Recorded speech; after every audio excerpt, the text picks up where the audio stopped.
He is Jay King from The Athletic, live in Memphis, and I am Sam Jam Packard, and together we are Still Poddable. That's right, folks. Late night Still Poddable coming to you in the early Monday morning, late Sunday evening. This is the free episode of Still Poddable. We are a Monday through Friday podcast. If you enjoy what you're listening to, please subscribe to us on patreon.com/stillpotable. You'll get every single podcast Tuesday through Thursday. This is the free episode we release every single Monday, and we are coming to you after what was, I think, the ugliest Celtics game of the season, one in which they probably had no business winning, one in which had one of the crazier endings I've seen in a recent basketball game. Jay, you were live there in Memphis. What the hell happened out there? Madness. The last sequence was just total insanity. The Celtics have the ball with like a 1 second differential between the shot clock and the game clock, and for some reason decide to go for a dunk. I don't know why. You say the Celtics like it was a collective team decision. No, this was Drew Holiday. There were two people. It was Jason Tatum who threw the ball to Drew Holiday. He must have known that Drew Holiday was going to try to put that in the bucket. And then Drew Holiday goes up for a dunk with Jaren Jackson, the defensive player of the year, in the vicinity. Kind of a wild decision. But and then at the other end, Santi Aldama gets a very good look. His 15th three-point attempt of the night, which is kind of wild. And he misses. Zaire Williams gets the rebound. Kristaps Porzingis blocks him and then reacts in such a way that he said he thought he should have probably apologized afterwards. Like he was insulted that he tried a buzzer beating shot or a game-tying shot. That's the way Kristaps reacted. Like he was mad that he dared try to shoot that over him. No, I think from what Kristaps said, my take was that he said something about how he got fouled on the play. And Kristaps is like, man, that was clean. In his head, he was thinking, man, that was clean. I got fouled a bunch of times. They called some borderline fouls on me. Why are you complaining? And so he said something to Zaire Williams and looked at him all angry. And it was good times. But the rest of the game, not such good times. It was ugly. B-Rob, I mean, the Celtics lost the turnover battle by 5, lost the offensive rebound battle by 5. Lost the kind of 3-point attempts by 5. This is not a game in which the math was working for them, and they somehow managed to pull it out. What was your reaction to this kind of, I would say, nonsense basketball game? Yeah, it was just a wild game because we haven't seen like a helter-skelter game like this, I think, all year long from this team. And it was noteworthy to me just, over the course of the game and even post-game, like Joe Mazzulla in his post-game press conference to you guys on there in Memphis, like saying like, yeah, we were like outworked, effort wasn't there as much as we'd wanted. And he was kind of, for him, that was pretty much as, blunt as he'll get about his players on that front, I think. And then on top of that, he straight up pulled Tatum and Jaylen Brown from the game with 7 minutes left in the third quarter together and sat him out 7 straight minutes together with Drew Holiday there, which I think, I don't know if like, has he ever done that before, guys, in a close game? I feel like was that an official benching? Was that like I don't like your effort to start the third quarter? I don't know. So he basically said his explanation on it was that they weren't playing very well. He wanted to he said he's wanted to try to get a different identity going. And it was the first leg of a back-to-back, so he wanted to limit their minutes too. So I don't know if it was a pure benching or just like, these guys aren't playing that well. We're better off not playing them 40 minutes no matter what. Let's just try something else, see what happens. He kind of threw some darts. He threw Lamar Stevens in there. He threw Neemias Queta in there. It was kind of a weird rotation game for the Celtics, not their usual gang. It was Queta's first minutes for Boston. Lamar hasn't been in the rotation really at all. So I don't think Mazzulla was happy with the team, though. If he'd been happy, he probably would have kept those guys in or put them back in quicker. He was not thrilled with the execution, and especially I think he was mad that they forced some things at the rim. They only took 31 3-pointers, which is super low for them, and the Grizzlies have been allowing a ton of 3-pointers. So that was kind of a sign of just how poorly the Celtics attacked that defense at times. It felt like the Grizzlies were doing or taking more of a concerted effort to try and close out on threes, but you still think with the starting lineup the Grizzlies ran out there with like seemingly 4 centers that the Celtics would be able to kind of get the shots that they wanted. But they really dominated points in the paint, especially early on in this game. I think in the first quarter, they had 18 of their 26 points were points in the paint, then 33 points in the paint at halftime. But the disparity in threes is just kind of wild, where the Celtics shot 31 threes. So basically, Santi Aldama took half as much as the Celtics took for the entire game. Grizzlies shot 44, and the Grizzlies shot 95 shots in this game and only scored 100 points. I don't think the Celtics defense was amazing. There were certainly plenty of opportunities for Aldama to take that many open shots. Desmond Bane scored 30 points, and it felt like he was really getting a lot of space, especially kind of attacking the Celtics in pick and roll when I thought when Kristaps was in the game. But luckily for the Celtics, the Grizzlies don't have many other guys who can put the biscuit in the basket because other than Aldama, Jackson, and Bane, no one really else on the Grizzlies scored any points. And I guess, B-Rob, what'd you think of their defensive effort and why was it, I don't want to say poor, because they did hold the Grizzlies to like I said, 100 points on 95 shots. Like that seems a pretty wild. And just 38.9% shooting. Like this, so it's like relatively good statistics efficiently, but it didn't feel like there was like a high intensity effort there, and it did feel like Bane could generate a lot of looks when he wanted to. Yeah, I mean, he definitely had his way for much of the night, no matter who was guarding him. I think the Grizz crushed the Celtics a lot in the offensive glass tonight, and I think honestly, when they did score, a lot of the time, like it came off a bad Celtics offense, where it'd be 1-on-3 or just a poor rim read or just a poor passing decision, and that was the stuff that got Celtics into trouble. I think by and large they played pretty well in the half court when they were engaged. But when they were beat in transition or just gave up easy runouts, that's where they ran into trouble there. So it's a situation where I think when you look after this game, where the issues were in this game in terms of the lackluster performance from a Celtics standard this year, I think you look at the offensive end more so than what was going on defensively there. Tatum didn't take a 3 until the second half. Yeah, and only took 1 the whole game. That was just But bizarre. he made it. That's and it was a pretty big one too. Yeah. And then I thought Porzingis was just really helpful. To have him against switches is just such a nice luxury for the Celtics to have. It's so different than it was last year when they could really stagnate against switching. And not that their offense was good tonight, but I thought he saved them from even worse offense. There was one play, Desmond Bane was on him, and he just took his time, bodied up, and shot over the top of Desmond Bane's head.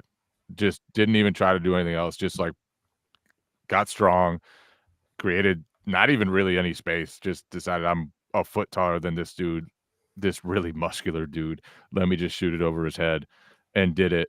I feel like they got away from him in the second half, though. Like he did a lot of his damage in the first quarter, and then I thought the team's offense just was not that efficient, and it felt like, especially with they're running Kenny Lofton Jr. out there, they're Aldama was playing center at times. Don't you dare besmirch Kenneth Lofton Jr. I did not besmirch him at all. Yes, I could have said the way you said it. things. They're running Kenny Lofton out there. He's shorter than Kristaps Porzingis, is he not? Is he not? Basically, everyone is shorter than Kristaps Porzingis. Oh, so maybe they should use Kristaps Porzingis in the second half and use that size advantage. Something I don't think they did, especially when Biyombo and Jaren Jackson Jr. were in foul trouble. I don't think they kind of went to Kristaps as well as they did kind of late in that game against the Raptors. It just didn't feel like it felt like there was something that was a point of emphasis for them early, and Kristaps had a huge first quarter. I think 16 of his 26 points were in that first half. I don't think they went to him as well or as efficiently in that second half, where he scored 10 points, but 6 of those points were from deep. Like going to the Kristaps on the inside, it didn't seem like it was something they really did with ease in the second half. He had a lot of blocks. Well, yeah, that's the other end of the court, Jay, but thank you. He had a lot of blocks. And I mean, that was one of the reasons they were able to hold the Grizzlies to 38.9% shooting is Kristaps just erased a lot of opportunities. We talk about the Celtics rim reads, but I thought Memphis's were pretty bad too. And that's a super depleted Memphis team. They're down like so 5 many guys, good players. Yeah, like 8 guys. 8 guys maybe. Yeah, like 5 of their 7 best players, including Ja Morant, Marcus Smart, Steven Adams, Brandon Clark, Luke like Kennard. Luke Kennard. That is just a team that is just bare bones right now, and they're playing on the second leg of a back-to-back.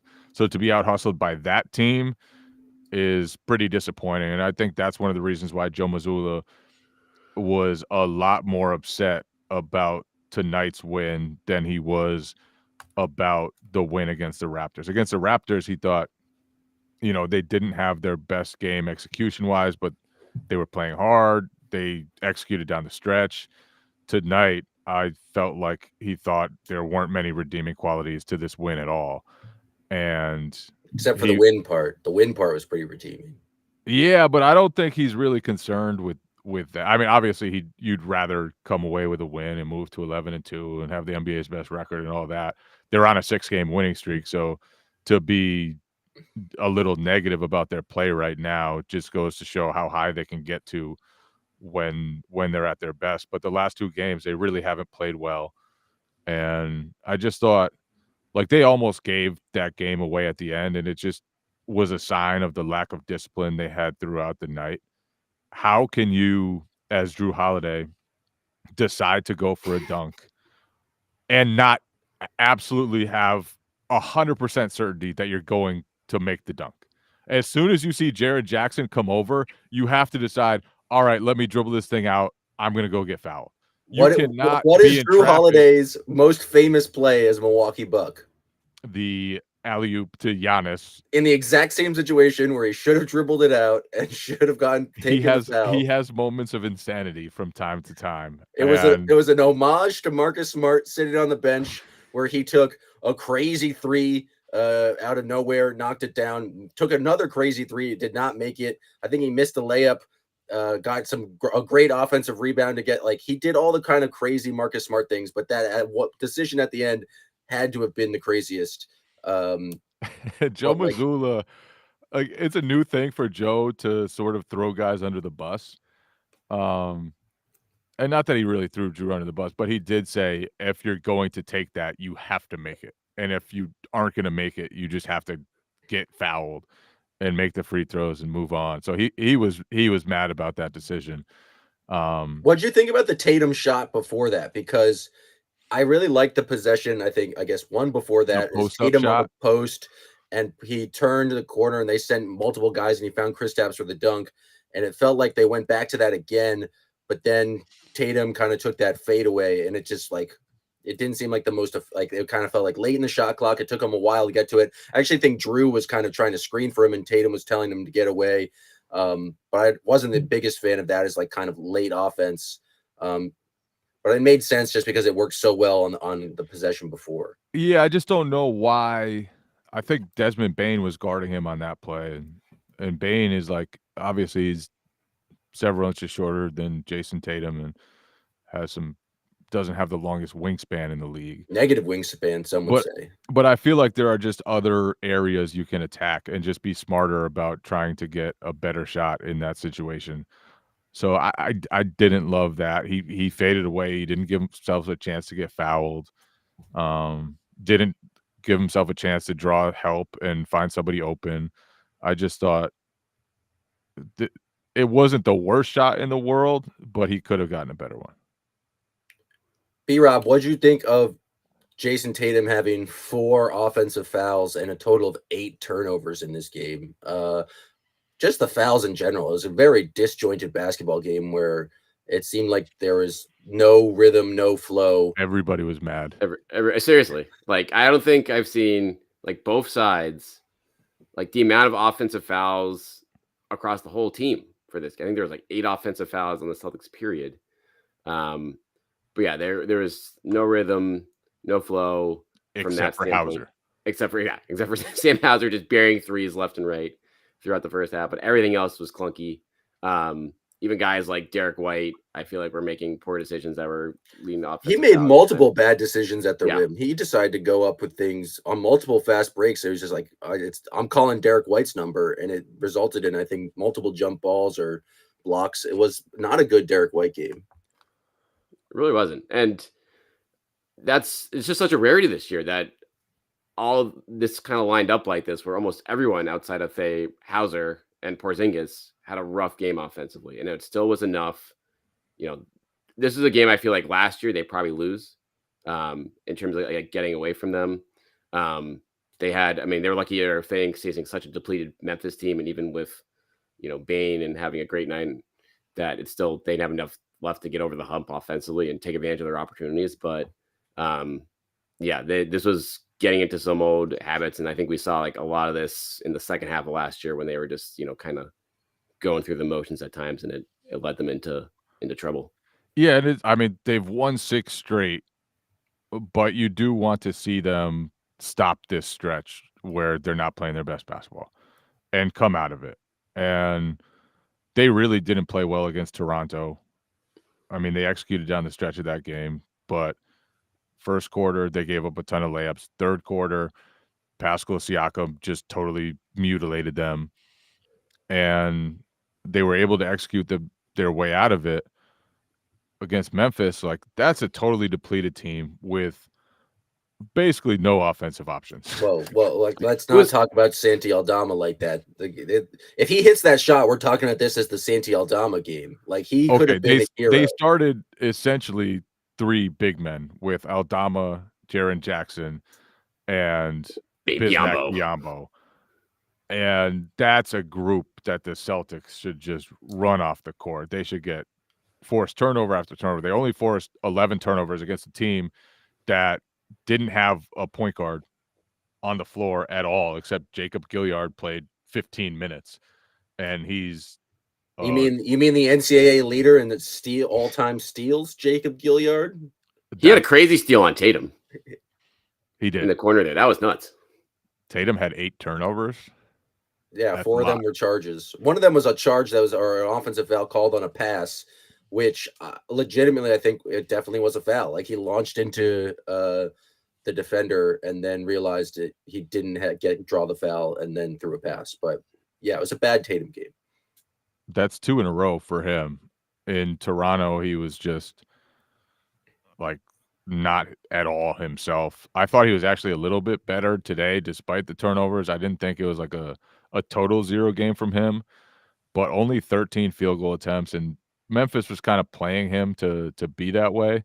We can't like fault the Celtics for not passing from the rim and then be like, but Tatum should have shot more than 13 times. It's like, you can't have it both ways. And there was one play, especially Marcus Smart. It was funny on the sideline. He was kind of yelling at the Grizzlies for the way they defended, but Tatum got to the rim. I think Jaren Jackson helped out, and Tatum threw it to Brown on the wing, and Brown just missed it. So I thought Tatum could have had a number of more assists than he did, but it's still, that's 2 games in a row where he hasn't been able to totally leave his imprint on the game. It was just a really bad effort. Jalen did play though, which was good after the in-season tournament court got the best of him in Toronto. Were you guys surprised that he played? Would you guys have preferred that he sat some time after dealing with some discomfort? Yeah, I'm pretty shocked. Especially with the back-to-back coming up. I guess Charlotte, he could rest tomorrow night regardless. So I guess we'll see how that plays out. But given how much he kind of played it up after the game, obviously it's great news for him that he was fine and good to go. But given the opponent and the schedule, I am a little surprised that they didn't play cautiously. But Jalen likes to play when he's ready, and he was clearly good to go. Yeah, he was upset about the court. I don't know. I haven't inspected the man's groin. I don't know what's going on there. I imagine if he's good to go, he's ready to go. But I also wouldn't be shocked to see him rest against the Hornets. I think it's tough for them to be on a back-to-back, but nice for them to be going up against the Charlotte Hornets, who presumably will be one of the worst teams in the league this year. Jalen seemed kind of frustrated tonight, where I thought he got fouled on multiple times, got a tech from just arguing. It seemed like the whole third quarter just was bad from everyone's perspective, and no one was able to really get in a rhythm there. But I don't know. No one really, other than Hauser, I don't think no one had a great performance here for the Celtics. We did see Keta. It's the first time of Keta, 5 minutes of Keta, Jay. Was he as lumbering in person as he was on television? I don't know if lumbering is the right word, but I would say that he didn't seem good. Luke Cornett's waiting for his chance. You could use that word. No, in the preseason, he seemed sure of himself. He seemed confident. Tonight, and there was one play, and in Memphis, we're like, it's one of the few places where we still sit courtside. And oh yeah, I saw you and Himmelsbach on the old broadcast there. That's a beautiful thing. But one of the cool things is you can pick up on a little more of the game than you usually do. And so there was one play when Joe was calling a play from the sideline, and everyone else just kind of like understood what to do. And Keta was just looking at him, like running down the whole court, just looking at him. And I think he was kind of like, I'm not sure what's going on right now. I don't know what play I'm supposed to be running. And so I it felt like it was just some first game jitters for Keta, and he wasn't as sure of himself as he probably will be in the future. But it was an opportunity for him, and he did not seize it. But he'll get more opportunities, I think, this season. It was interesting though that they went with Keta instead of Cornette. Do you think they're saving Cornette for tomorrow against Charlotte, knowing Horford's not going to play likely? Do you need to save Luke Cornette? Do you need to give the 5 minutes to Keta that could have been Luke Cornette's? I don't think a simple no would have sufficed, Jay. That probably entered their minds. I'll be interested to see, and I don't think Horford will play because he hasn't played in back-to-backs, but he only played 22 minutes. If ever there were a time to play him on the second leg of a back-to-back, it would probably be after a light minutes load like that, even though it's Charlotte. And they don't necessarily need all of their big dogs in that one. Although maybe they do. They almost lost to the Grizzlies with basically nobody. Yeah, I mean, the way the Hornets get up and down, I would think that, you don't want to put Al through that in the second half of back-to-back. But you're right. Like the minutes load have been so low for him this year that you do start to think about in these games where they do have back-to-backs. Like, okay, what number do you keep him down to on the first night? Do you feel good about playing him on that second night? And that's a decision they couldn't really have last year because they needed him to play 30 minutes in all those games, and they were kind of playing him crazy numbers minutes-wise all night. But obviously tonight less so. And then I don't know. I feel like this year too, with like we took a kid like Lamar Stevens. I feel like Joe's also just throwing darts more this year, and I kind of like that part of it. Like especially on a night like this where nothing's going on, like nothing seems to be working. The starters seem like they're in the mud. It's like, all right, yeah, let's try Lamar Stevens here. Let's try fourth quarter Lamar Stevens. Right, exactly. It's just like, and then he proceeded to I feel like mess up a transition defense sequence with Holiday and left a guy wide open to go to the rim. So he didn't necessarily help himself either. But they got these guys on the bench. You might as maybe we'll see O'Shea Brissett tomorrow night. I feel like. Yeah, what happened to O'Shea Brissett? Is he just fallen out of favor entirely? I feel like we haven't seen him in 2 weeks now. He played the game before the Raptors game. Who did they play there? The first game of the road trip. Philadelphia. Yeah. And he played okay. Right. He didn't shoot the ball well. He airmailed one from the corner. But it's a thing where, like, I don't think beyond Hauser, Horford, and Pritchard, they just don't really know what to do. And I think Cornette will probably be the answer at the next center spot most of the time. But between Stevens, Banton, Brissett, Mihailuk, there's just no separation. And they just are going to use one or the other, and I don't know if there's a rhyme or reason to it. Will be a rhyme or reason to it. It's just like whoever's night it is. Yeah, I wonder how much they're gonna, as we get into trade season in a couple months there, if they are gonna be, if one of those guys will emerge and kind of take a spot consistently as that 9th or 10th guy at nights like this, or if they're gonna be kind of scouring the market for a guy like that, whether it's trade or buyout or whatever down the line, to give them that better consistency. Because like I said, there's just, you don't know what you're getting out of those guys right now, and that's fine most nights, but ideally to take the minutes onus off, you want at least someone a little more you can trust in those spots. Jay, this was supposed to be the grand Marcus Smart reunion game. He's obviously did not play. He has an ankle injury. He's going to be out for 3 to 5 weeks. But assuming you got to talk to him pregame, you did not at all. No, he was not in the locker room pregame. PR informed us that Grizzlies PR informed us that he was not going to be available after the game. So do you we feel did not catch up dumb with Marcus Smart for going to Memphis?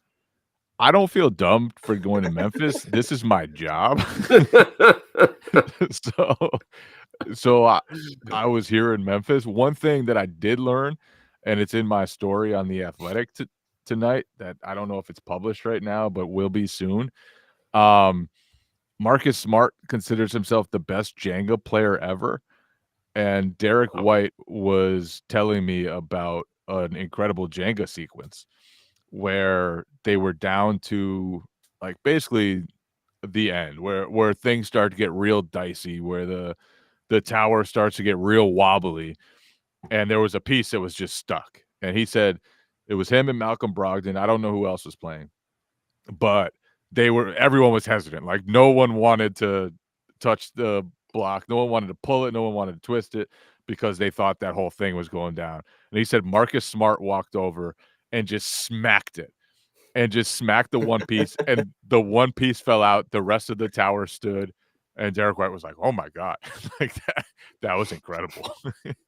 and so it sounds like a stupid story, but White said that Marcus thought he was at best at everything, and that White actually took some of that mindset from him, and that it can be really helpful at times. Irrational confidence is very important. I think that's one of the things that Marcus Smart brought to the table. Just his willingness to try things, and sometimes it doesn't work. Sometimes I think Drew Holiday has a similar kind of mindset. We talked. He honored him tonight with that play. Yeah, but one thing I forgot to mention, it was he threw probably the hardest pass as a roll man to Kristaps Porzingis, just whipped one at him. Shocking. The one Porzingis threw his left hand up there and grabbed it. Yeah, had to tap it in. Just Drew Holiday, in a true homage to Marcus Smart, was completely freelancing out there. But I do love the idea that Marcus Smart I believe it is the best Jenga player in the world. Right now, before we get into the junk, the useless observations, we're going to kick it to our friends at FanDuel for this message. Score early this NFL season with FanDuel, America's #1 sportsbook. Right now, new customers get $150 in bonus bets with any winning $5 money bet. That's $150 if your team wins. If you've been thinking about joining FanDuel, there's no better time to get in on the action, NFL.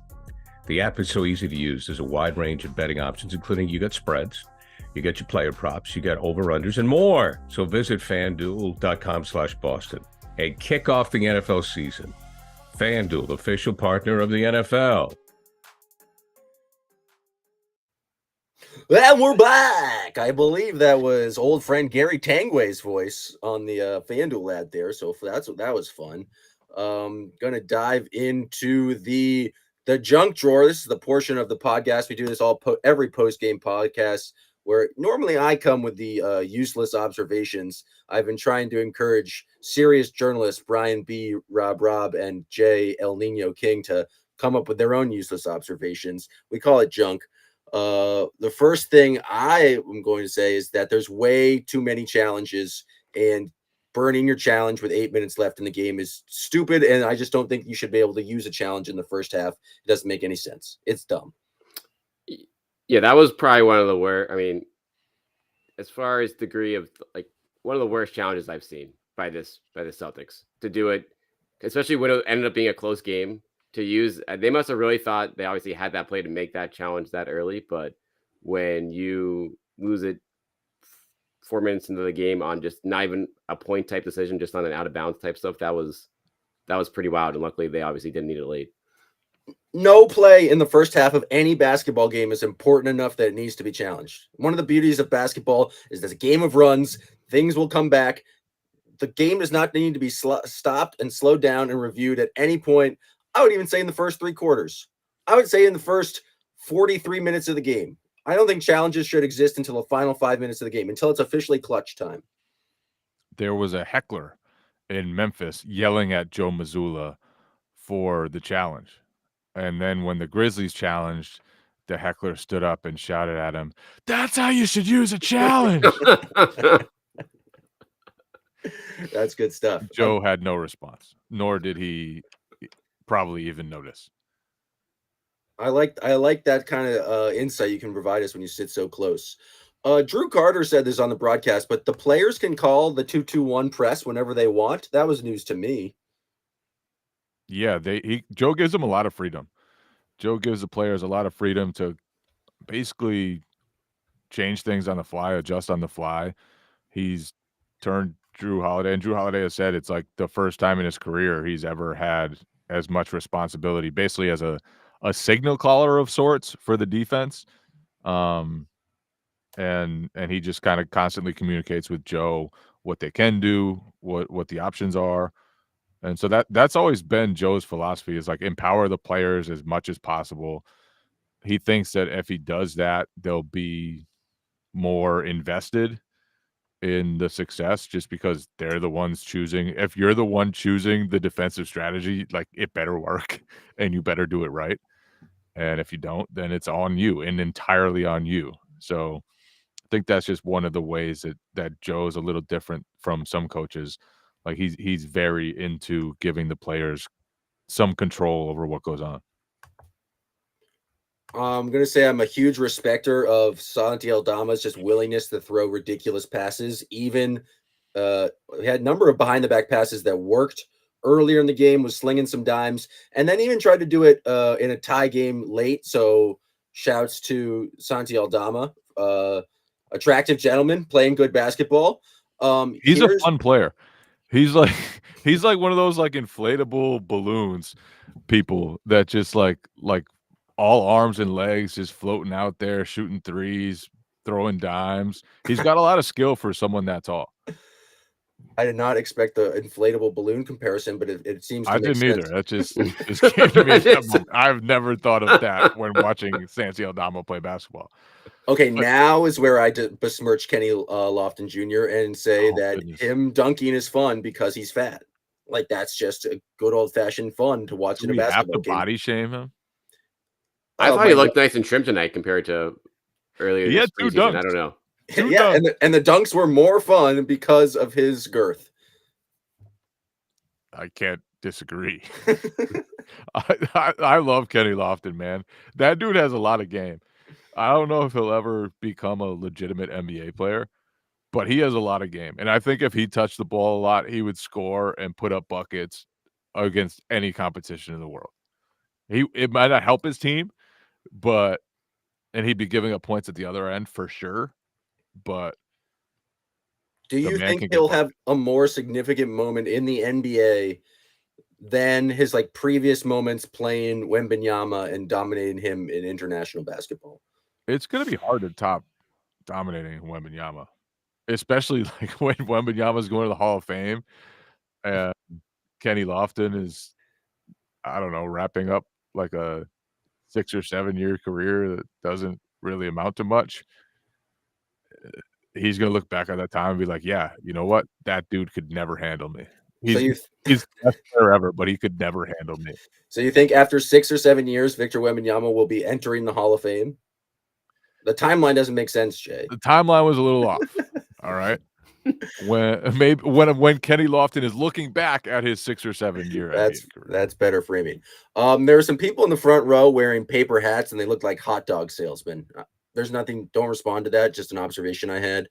There was also an Amazon ad of these old ladies who are buy a bunch of sleds and then go down the hill, like sled down the hill. And it's just dangerous. Those old ladies are going to break a hip. They're not, it makes no sense for those old ladies to try and live out yesteryear by sledding down a hill when they're 95 years old. They're brittle bones. It's just a nonsense ad. It makes me want to use that product less. I have no response to that. That's fair. There was a portion of the game where it was just a total dunk fest. We had the nice Jaylen Brown and Kristaps Porzingis. Apparently, they're great friends. They're becoming best friends, but they really have developed a chemistry on the court, and they've kind of realized that Kristaps Porzingis is huge and will throw him outrageous lobs. And so there's a fun stretch where he caught that lob from Jaylen Brown, and then Jason Tatum dunked right on Bismack Biyombo. That was a crazy dunk. I was not expecting that dunk. I didn't think he was going to go up for that. And he did. And it rocked out loud. And that's all I got for my observations. Once the game got close in the end, my kind of penchant for nonsense diminished. Other than Drew Carter has turned into a solid homer after like 5 or 6 games, complaining about foul calls, complaining about the other Triple J, complaining about his foul calls. He knows what broadcast he's on. I think he's doing a solid job filling in that Tommy Heinsohn traditional homer role. So he was playing through difficulties tonight too. Oh, you could hear it on the broadcast. I was just saying, no, I'm not sure there were any power outlets available, and his phone was running out of juice. And I think he's got notes on his phone, and he had to rush and plug it into his computer. So he was multitasking to bring the people the stats and the facts tonight. And I hope people appreciate that. He was playing through the elements. I like that inside information, Jay. Any other observations from down there in Memphis? The highlight of my road trip so far was talking to Peyton Pritchard about being called a crypto scammer by Drake. There was no better question, and he responded in exactly the way that I thought he would respond, because most players, if you ask them about like a joke Drake made about them, they'd be like, yeah, that was super funny. Like I really thought that was hilarious. Or wild that Drake knows who I am and is shouting me out on a broadcast. Pritchard was kind of like, I don't know what a crypto scammer is, man. What do you think a crypto scammer is, man? He's like, just means I'm an average looking white guy, I think. And so it was like, and he wasn't mad about it. It was just like, but he has a chip on his shoulder. He has an edge, and that wasn't going to change just because Drake called him a crypto scammer. And he's a fan of Drake's. He didn't want to cause any beef, but also he was kind of like, I don't know what crypto scammer means, man. Probably just means I'm a white guy. See, that's where he's wrong. He does look like a crypto scammer, and it's not just because he's an average-looking white guy. I think it's because of the haircut, and he kind of looks like Spike from Toy Story. But I would agree with Drake's assessment that he does look like a crypto scammer. I have no response, but you're just an average-looking white guy. I'm with Peyton Pritchard. We are 3 average-looking white guys. We are 3 average-looking white guys, and none of us look like crypto scammers. Only Peyton Pritchard does. But so do with that what you will. That was probably my second favorite question I've ever asked, which was, do you think you look like a crypto scammer? And the first one was to Marcus Smart, are you about that life? After Jimmy Butler said he was not. So did you lead off the interview with that, Jay, to Peyton, or was there a warm up, or did you guys just go cut to the chase? Himmelsbach and I were talking yesterday. We were like, we kind of want to know about the crypto scammer stuff. And so at shoot around, we both kind of looked at each other and we were like, it's time. Let's go chat with Pritchard about the crypto scammer. And highlight of my trip. I didn't write about it. I didn't even tweet about it, but it was a fantastic moment. Yeah, you let Himmelsbach get the exclusive on that. You just you had a personal moment for yourself, but you let Himmelsbach. It was only about the experience. That's all I needed. It was not about the work. I just needed to know personally what Peyton Pritchard thought about getting called a crypto scammer on an NBA broadcast. Is Memphis, just going for more junk here for you, being in front? You think Memphis is the best seat in the league right now for media? Like, do you get the most out of that? I feel like what's like only a few spots left. You actually get like that close to the court. Yeah, I don't know how many spots. Like, it used to be the Spurs had it. It used to be the Thunder had it. I don't know if Dallas Phoenix has still it. has it. Dallas, I believe, still does. Orlando lets you sit baseline Yeah, courtside. Orlando's Orlando, yeah. baseline. Lakers are baseline. Clippers, I believe, are baseline as well. Yeah, same building. So yeah, But it's one of the few places in the league where you can sit close enough to the bench where you can hear some of the things that Joe Mazzulla is saying. And to me, like, that just adds to the experience. It adds to the details. When they got beat to 2 offensive rebounds in a row in that one stretch, I think it was in the third quarter, Mazzulla called timeout and just was fuming. He said something like, if I remember it correctly, it was, "We just got beat to 2 motherfucking loose balls." And so stuff like that you don't get otherwise. And it just adds color to the experience. It adds to kind of what you're able to understand, I guess. Here's a random question that I was talking with Corrales and Soichi with last home game.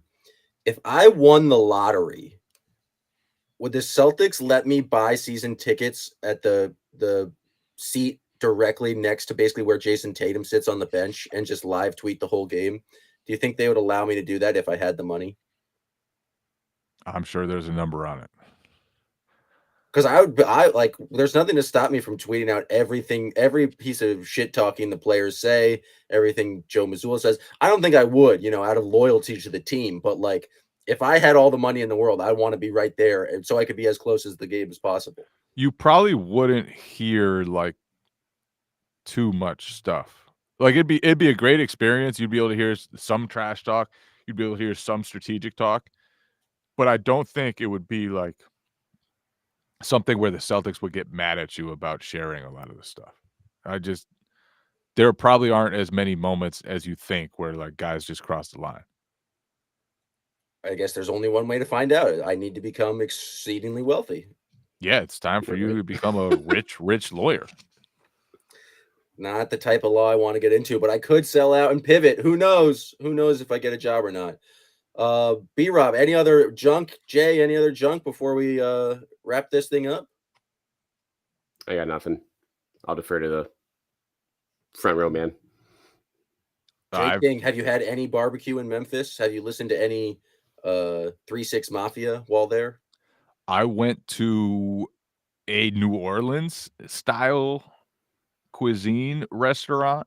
You get a po' boy? I got blue crab ravioli, and it was delicious. Okay, that's where we're gonna wrap it up, folks. Thank you guys, everyone who's been. You can't appreciate good seafood? You can't appreciate seafood pasta? Yeah, when I think of good seafood, I think of middle of the country Memphis. Memphis, the king of seafood. No, all right. It was delicious. For Jay King in Memphis, for B-Rob from MassLive.com, that's going to do it for us, folks, here on Still Poddable. If you won't like what you hear, please subscribe. Go to patreon.com/stillpoddable. We'll have 4 more episodes for the rest of the week. We'll be with you after the Charlotte Hornets game. We'll be with you after the Milwaukee Bucks game. And we'll preview the in-season tournament game, like a 3:30 tip-off against the Orlando Magic. Who knows? We might even be after that one. We're doing bonus content. Jay put out a great video breakdown after the Raptors game on Friday night. We're putting out a lot of content on the Patreon. So subscribe today. Patreon.com/stillpoddable. And shouts to Amit for producing this podcast, running the ads for us here on CLNS. And thank you guys for listening. We'll be back tomorrow. This is Still Poddable. Oh, I got to do the Chris Tapps point and wing.